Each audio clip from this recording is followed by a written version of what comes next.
everyone, and welcome to the College Chaps podcast. On this episode, we're going to devote a whole show to those running rebels from the University of Nevada, Las Vegas, which, given their Mountain West status, should have my compatriot Oliver ecstatic. Ollie, hi, how are you, my friend?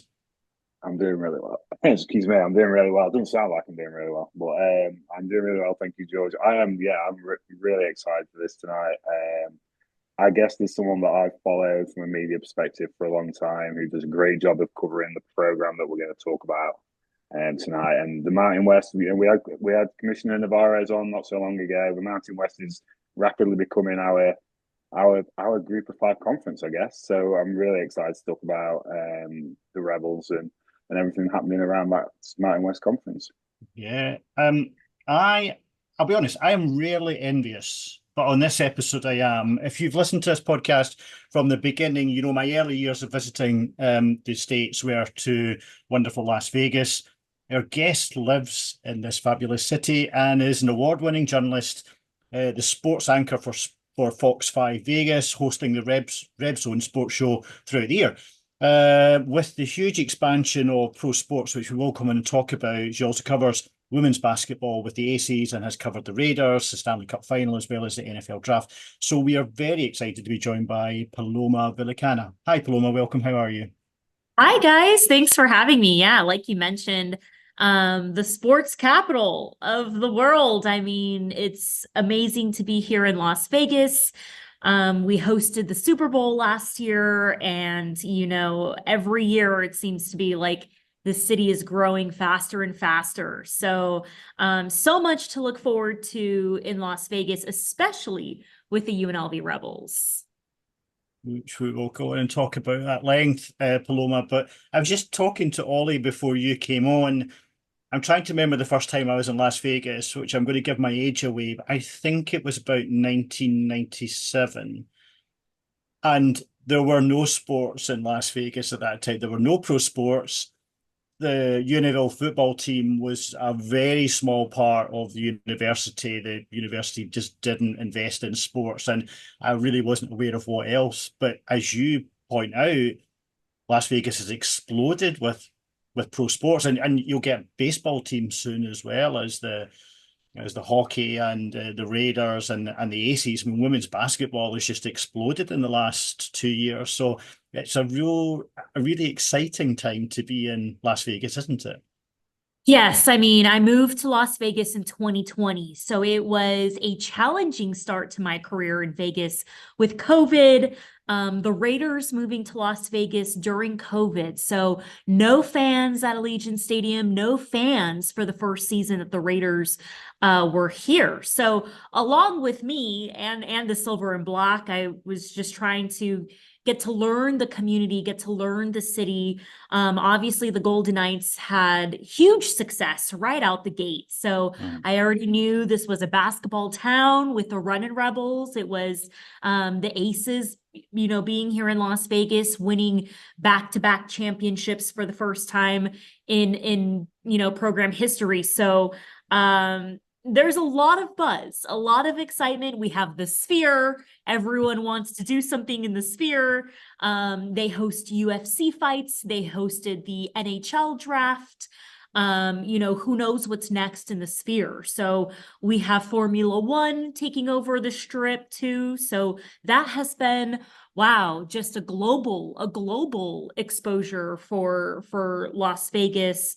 And like I mentioned, the Super Bowl at Allegiant Stadium. So now with Allegiant Stadium and these new venues, it is like the sky is the limit here. Everyone wants to come here. Everyone wants to bring a team here. Everyone wants to build a stadium here.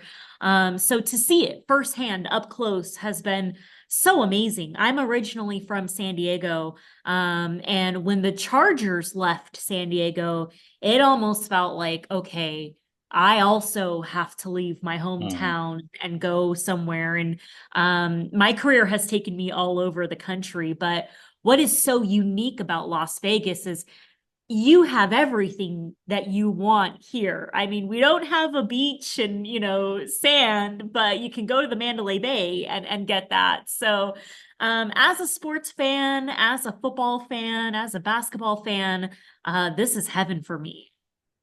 I touched a little bit about what I recall about the UNLV sports program back in the day. From the outside looking in, it looks as if it's completely transformed.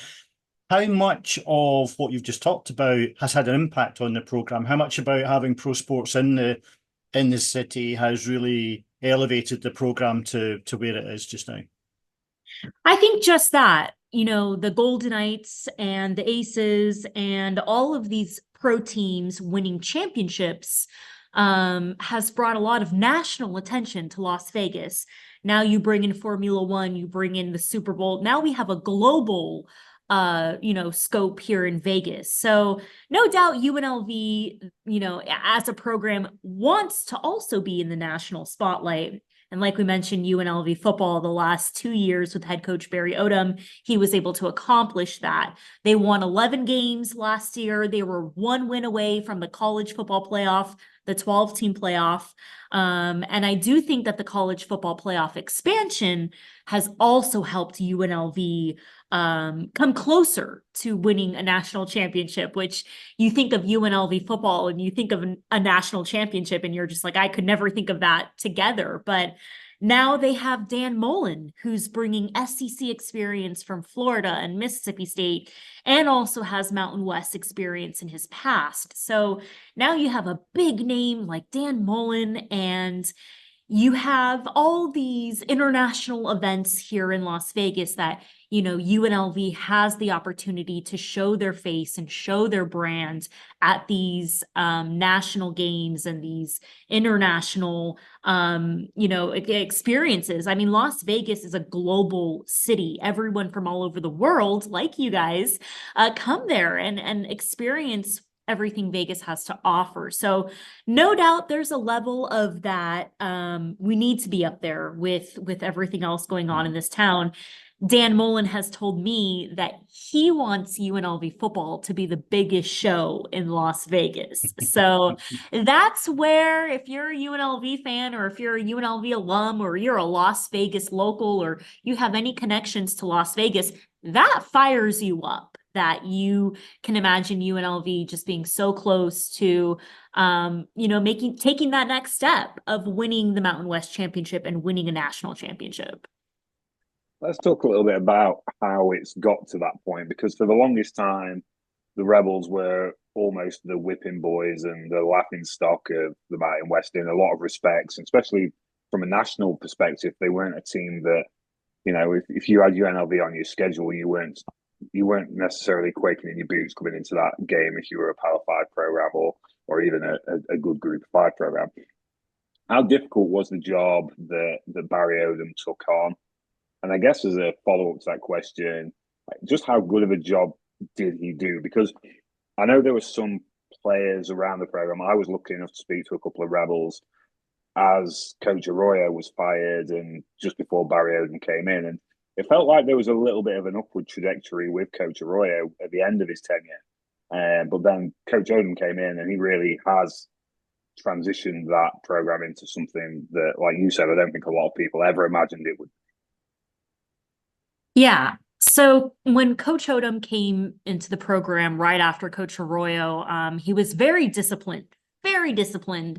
And everything about his culture was about winning. Everything. Your eat, sleep, lift, practice, the way you walk, the way you talk, the way you study, the way you do everything was about winning.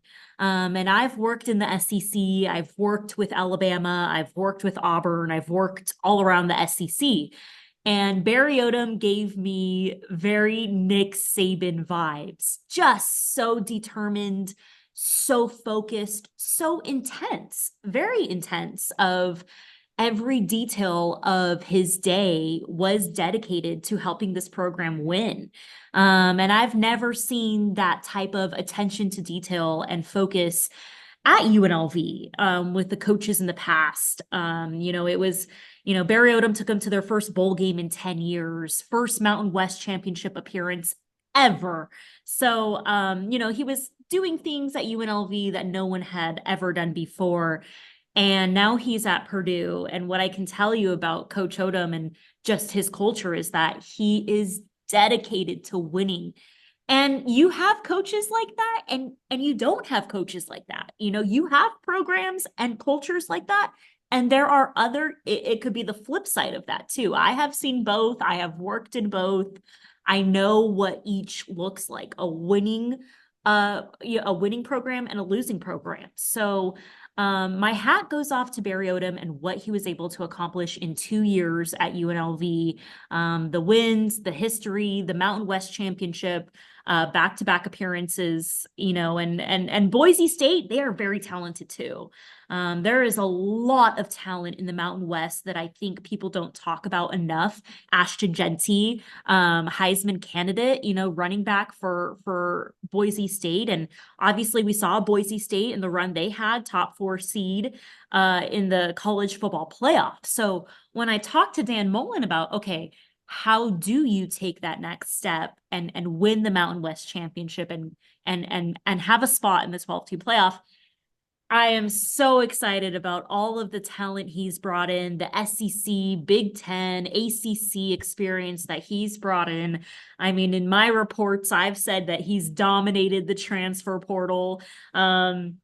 Because it is a different era of college athletics in making these one-year teams. Every year is going to be a one-year team. You kind of have to approach it that way of, okay, you have 12 months to get this team, off and rolling and go make history and go win a national championship. And then you got to start all over again. So it's long gone are the days of 4-year, 5-year players. I expect a new team every single year.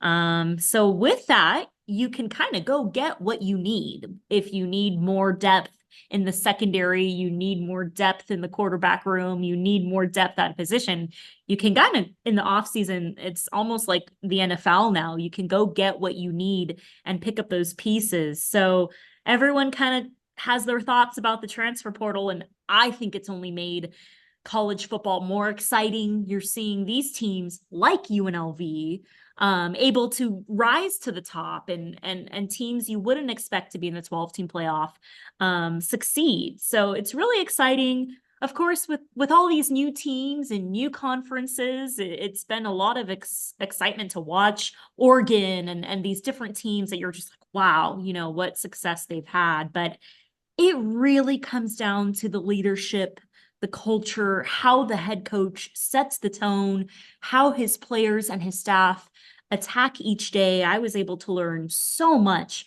through Barry Odom and his winning formula. So I feel like I could be a college football coach out there if they needed me to. So I love the sport. Paloma, you've used the word excitement a lot in the 10 minutes or so that we've been talking about it, and your face really paints the picture that life in Las Vegas is very exciting around about the UNLV program. And right at the outset, you touched about Coach Mullen's aspirations for what he wanted the program to be. What does Dan Mullen bring to this program? Because we've talked about Barry Odom bringing the program to where it is just now. What are you expecting Dan Mullen to bring? Off the bat, I think I knew him from my time at SEC. He was a head coach at Florida. I believe I covered his first year at Florida when he was coming from Mississippi State. A ton of success at Mississippi State. I remember that team in Starkville. They were so dominant on in all 3 phases. They were so dominant. He takes over Florida, obviously has a great run at Florida. Just the quarterbacks he's been able to produce too. You think of Dak Prescott, you think of Tim Tebow, everyone at Florida he was able to help. So, excited to see the quarterbacks develop under him, excited to see this offense.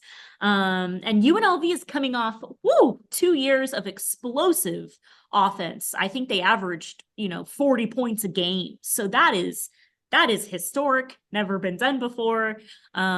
Exciting to see these guys, score 5-6 touchdowns a game. So, building off a really dominant offense. No doubt Dan Mullen can take them to the next step with his success, his offensive mind.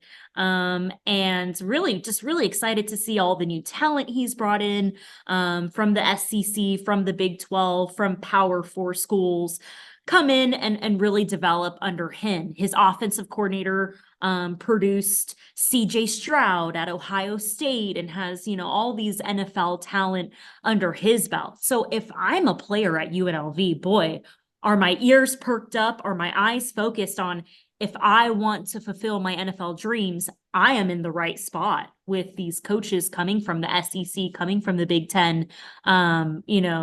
I know I'm a woman and I'm a sports reporter, but hell, I'd love to play football for Dan Mullen. It excites me. And the experience, if you've won on the biggest stage in the toughest, the SEC and the Big Ten, it is a deep, deep, deep conference. So if you've won there and you have proven success, and you have guys who have made it to the highest level, who have been paid the most money, like Dak Prescott, and if I am a football player, if I'm a college quarterback, I'm fired up to go play for Dan Mullen. Let's talk a little bit about the two quarterbacks who are going to play for Dan Mullen in 2025. And for me, I think UNLV had arguably one of the most interesting and exciting excursions into the transfer portal for the quarterback position, because they bring in Alex Orji from Michigan, who is a noted dual threat. They bring in Anthony Colandrea, who for me, I think he's been the best quarterback Virginia has had for the past couple of seasons. He's very exciting quarterback with a great arm, a little bit erratic, but extremely talented and extremely exciting. Is it exciting to be a UNLV fan with that quarterback room this year? Sure. You've just never seen transfers from Michigan and Virginia come to UNLV. That's just never been done before. Obviously, Ricky White was a star All-American wide receiver for Michigan State. So we have seen these transfers from bigger schools come to UNLV and just dominate the Mountain West, put up stats we've never seen. Ricky White, All-American wide receiver, back-to-back seasons with 1,000 yards receiving. So what I'm going to see at UNLV in spring ball is right around the corner in March. So as we talk about my excitement, I'm really excited to hit the field, see how these guys, look, their arm strength, their size, their talent, but also, we want to focus on the quarterback, but it's all the guys around him, right? It's the offensive line, it's the receivers, it's the running back, it's the tight ends. There's so many new pieces. This is a completely brand new offense. So yes, I'm excited to look at the quarterbacks, see their talent, the experience they bring of playing in the Big Ten, playing in the ACC, just already having that experience. UNLV has had very young quarterbacks in the past, true freshmen, and they've had great freshman years. I think of Jaden Mayava, who's at USC, who was Mountain West Freshman of the Year. So, they've been known to have young quarterbacks. Now you bring in these older guys, like we saw last year with Malik Williams. He played 5 years at Campbell. So now you just have that experience. These guys know how to attack practices, how to attack lifts, how to attack each day. And now it's just getting into Dan Mullen's playbook and seeing how that unfolds. And yeah, so there's a lot of excitement at the quarterback, but they've brought in some really talented receivers, tight ends, offensive line. I'm excited to see all of that in motion, because with Barry Odom, it was like they had a quarterback change in the middle of the season. And with Barry Odom, he gave equal reps to every player so that the 2s and 3s could come in at any moment and be ready to roll. So that was really respectable, was that, when Matt Sluka left the program, Malik Williams came in and he was firing off on all cylinders. He could run, he could throw. He was so smart, so ready to go, never missed a step. So I'm excited to see how Dan Mullen develops his entire quarterback room, how he gets all of those guys, because now you have 2 weapons. Now you have 2 quarterbacks that could play at any time. So that is college football. You got to have that depth. Anything could happen at any time. And the next guy, the 2 and the 3, they need to be ready to go. So, yeah, excited. With the weather we're having in the UK just now, Paloma, I think we all want to be in Las Vegas for spring football. Let's quickly talk about the other side of the ball, because Dan Mullen has made an acquisition in Zach Arnett as defensive coordinator, and Zach Arnett had a very successful period at Mississippi State as a defensive coordinator there. Less so as head coach, but many will argue he didn't get any time to develop that team, and Jeff Lebby is going through the same situation. But I can't go back to the kind of what UNLV is trying to do. How much of a statement of intent is bringing Zach Arnett in as defensive coordinator? He's very smart. I've already talked to him and he is all business. And when talking to Dan Mullen in his first day as head coach at UNLV, he was like, yeah, we want to talk offense, but we're really going to pride ourselves on the defensive side of the ball. And coming from a defensive coach with Barry Odom, I felt like I learned all the bells and whistles from Barry Odom's defense. Super, super explosive. They developed All-American linebacker Jackson Woodard, who's getting ready for the NFL Combine right now. So the first time ever that a UNLV Rebel is going to be at the NFL Combine, along with Ricky White too. So, fans expect to see an explosive defense. We are coming off a really, really good year of UNLV's defense. And obviously, this defense had to face Ashton Genty twice. So, there's already that foundation there of the players who are returning this year, of the level of expectation. But talking about Zach Arnett, I mean, coming from Mississippi State and his time at Ole Miss, the SEC is so intense on the defensive side of the ball, because look at the offense that you have to face every single night in the SEC. It is so talented. It is so deep. You're going against some of the best quarterbacks in the country. So I'm excited to see how he's able to give his SEC tools, his experience to this group of players. And I spent time in the SEC, and I've been able to watch Mississippi State, and I think I may have crossed roads with Zach Arnett. I remember him as interim head coach. So he already has that experience underneath him. He has that Mountain West background as well. So when you think of building your coaching staff and the experience and all of the talent that he's able to work with, now he's going to give that into UNLV. So really excited to see this defense take the next step. They were one of the best defenses on the West Coast. So it's exciting to see UNLV where it's at, because they went from having one of the worst defenses in the country to one of the best. So really excited. The secondary has been really strong the past 2 years for UNLV. They've had a lot of corners, a lot of safeties that have been flying around, a lot of interceptions, a lot of takeaways. So just want to see this defense take the next step. And you have to, if you want to play in the 12-team playoff, you want to play against the Big Ten, you want to play against SEC schools, your defense needs to be solid. With that all considered, Coach Mullen, Coach Arnett, new quarterbacks, new pieces on defense and offense, what's the expectations for UNLV, the realistic expectations for UNLV football in 2025? Yeah, they made it to the Mountain West Championship 2 years in a row with Barry Odom. Very close last year. It was, let me tell you about the Mountain West Championship game last year. It was 20 degrees in Boise, and Boise State was rolling, so was UNLV, but it was cold. It was just, here's another thing, my thoughts.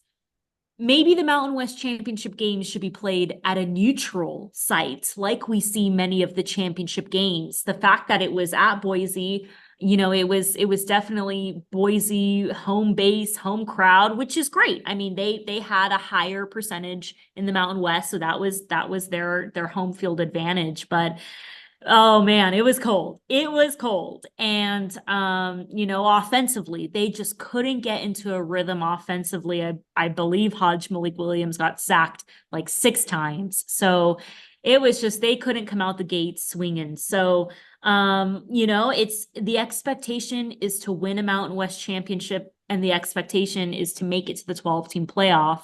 And you have a head coach who has experience, who has already been in the playoffs, and he knows what it takes. He has the talent. And that is the key in the off season, is who can dominate the transfer portal and build the best team. Every year you are going to have to build the best team. So a lot on the line this year, but obviously really excited for another year in the Mountain West and another year of really good football. I think, there's no underestimating the Mountain West with the talent they have. It's going to be who has the better defensive line, who has the better offensive line. It starts in the trenches. And I just want to see these players continue to develop and continue to succeed. I just want to finish off with the Mountain West itself, because it's a conference that is, as the college football realignment tables turn, it is the conference where there is still some element of ambiguity over its future. Obviously, UNLV are committed until 2032. What does the future of the Mountain West look like as those teams? Some of them we've talked about already. Boise State, for example, will leave in the coming seasons, and others will come in, and there'll be lots of changes. What's the future look like? Yeah, I think that the Mountain West, it is, one of the stronger conferences, I would say, on the West Coast. There has been so much change in the Pac-12 and everything going on here on the West Coast. I talk to coaches in the Pac-12 or excuse me, in the Big Ten, like at USC and UCLA, and UNLV played Cal in the bowl game. And, the cross-country travel is brutal. It is brutal. I've heard from coaches that, it's 3 days of, scheduling out days to be at these games. Cal would leave on a Thursday to play on a Saturday. So extra travel for these teams on the West Coast. And with my experience and being in the Mountain West, it has been so solid. It has been, the same schedules, the same travel, not much has changed. So in my opinion, that has benefited these Mountain West teams, that there hasn't been much change. They can continue on their travel schedules and their opponents, whereas teams like the Pac-12 and like the Big Ten on the West Coast, I would say there has been so much change. So it's been nice to see that the Mountain West has been so strong through all of this. It's been nice to see that there still is, I don't know, maybe like just working together. These Mountain West teams have been working together rather than splitting different ways and splitting, all over. So UNLV still does have the option to leave to a Power Four conference. And I think that is what is attractive about this UNLV job, is you have the flexibility of, if a Power Four team comes, they can make that move. I'm sure there's more into that decision, but from a financial standpoint, it makes more sense for UNLV to stay in the Mountain West rather than having to pay a $20 million exit fee and go into a new conference.